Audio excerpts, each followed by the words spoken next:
What's up everyone? I had a really good response to the 1/2 inch brass vapor blaster guns, the ones that I make here in New Zealand. This is another one to go out to Australia. Now I just got an email last night requesting one, and fortunately I had enough parts left to put one together. You'll notice it's got the slightly different housing on it. These ones are a little bit more expensive, but I've just tested it. I'll show you this. So here's the gun, just like the regular ones, except for the fact that this is slightly different. This is my gun out of the cabinet, and that was how I brought it up. So I'm quite happy with that. I should probably finish it before I send that one away, finish testing. But I also had a message just the other day, and actually it was yesterday, regarding this previous part that I did actually in my very first cabinet that I put a video up of, saying effectively absolute stupidity to blast something with a bearing in it. Now, to a certain point I agree. If you do have good bearings and something you want to retain, definitely pull them out. This one here was just a test part, and the motor was absolutely cooked, so I wasn't going back together. I wasn't worried about reusing it. It was just a good bit of alloy that I could use to demonstrate on. So that's why I left it in. Now that being said, if you are in the middle of nowhere and you do have a rusty old bearing that's seized up, it is possible to free them up with a vapor blaster. Now the vapor blasting is not like a sandblaster, as I've mentioned many times before. It's a lot softer, and particularly with hard materials like bearings, it can actually give it a nice, just a freshen up and take any of the scale off from the inside.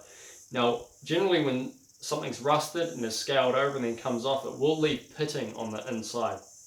So it's not ideal. If it's something to go on a high RPM device, then I would definitely not recommend it.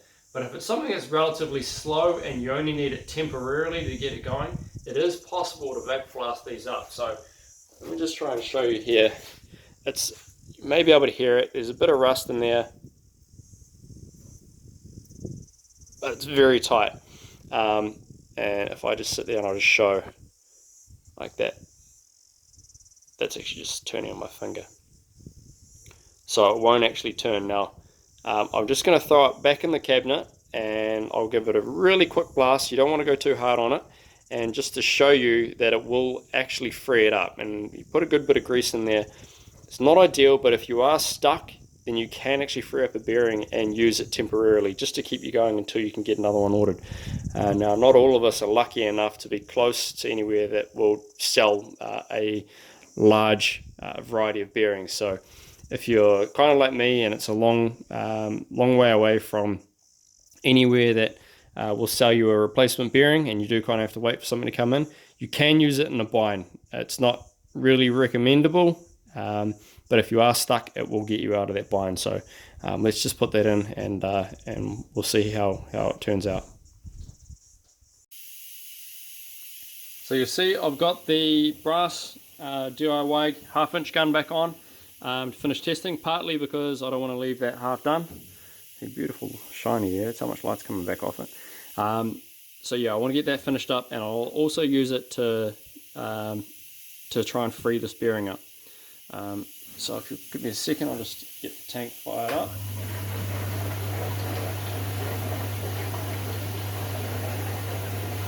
So it might be a little bit hard to see because this cabinet is very dirty, it needs a service. But I'll do what I can to keep the window clear.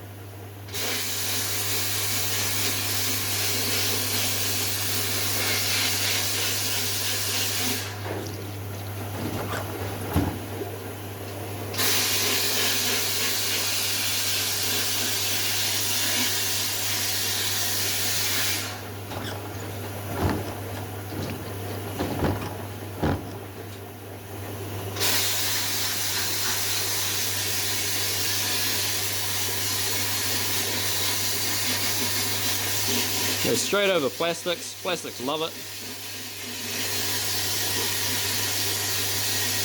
Don't want to go too heavily on the anodizing.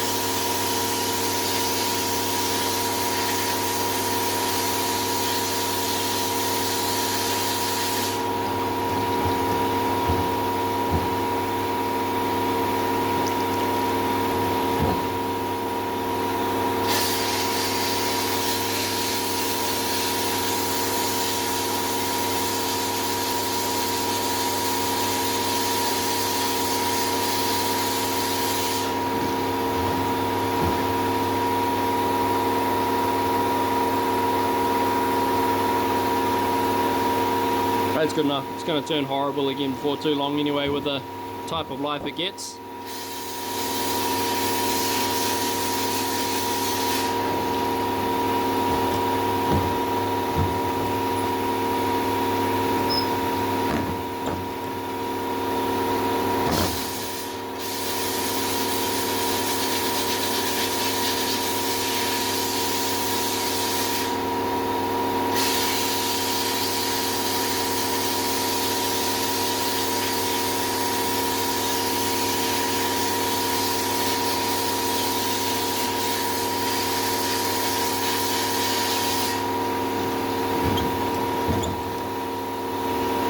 Right, so now onto the bearing.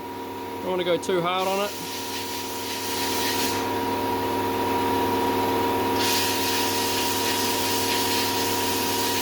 And get right down in there and just don't force it too much because you're going to have some glass in there. So don't force it past it, but just want to make sure that it's moving so you get all the bits inside there.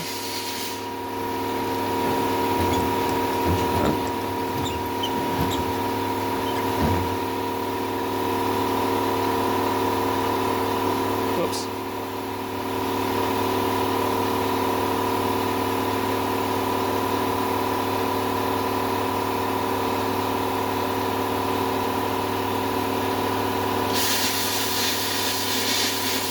So it is moving a whole lot more freely now.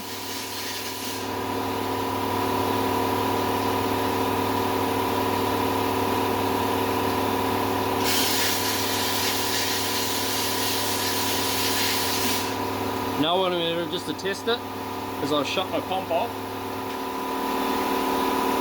Now the low pressure caused by the air flowing out of the end of the nozzle and into the tip is actually enough to draw the water up. So by doing this, I'll just give it like a, sorry about the focus there, just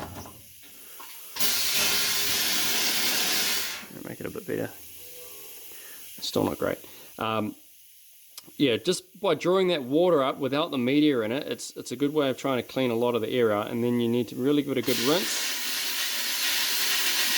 Blow it out and make sure you've got rid of all the media on the inside of it. Real quick test. It feels a lot better. So I'm just going to go give that a blowout and a rinse, and then we'll check it over.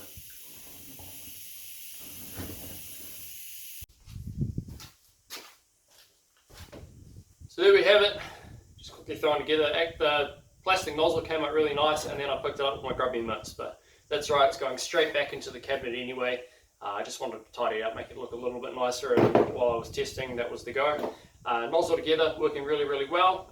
That'll get shipped off very, very shortly. But the main test is the bearing, so probably going to get blasted for doing it this way, but you can see there, turns very, very freely now, and just a bit of a test.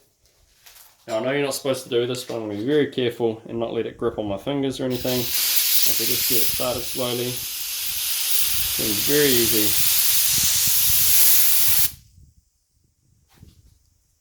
Just make sure I got that in shot.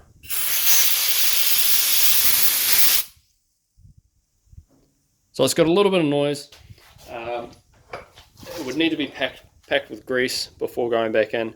But if you really needed, you're really in a bind, that would get you out of it.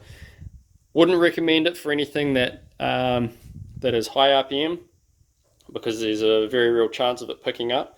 But if it's just something low speed and you are in a bind, like I say, it's not a permanent solution by any means. But if you are stuck, it will actually clean all that rust out from the inside and give a nice enough finish that you will have a temporary solution. You can kind of hear the noise in it. But this is an old bearing. It's been sitting, it was full of rust, it was jammed up. Unfortunately, I don't have anything bigger and rustier that would have been a better demonstration. If I do come across something, I'll grab it and I'll use it to demonstrate a little bit better. But like I say, if you're in a bind, that'll get you out of it.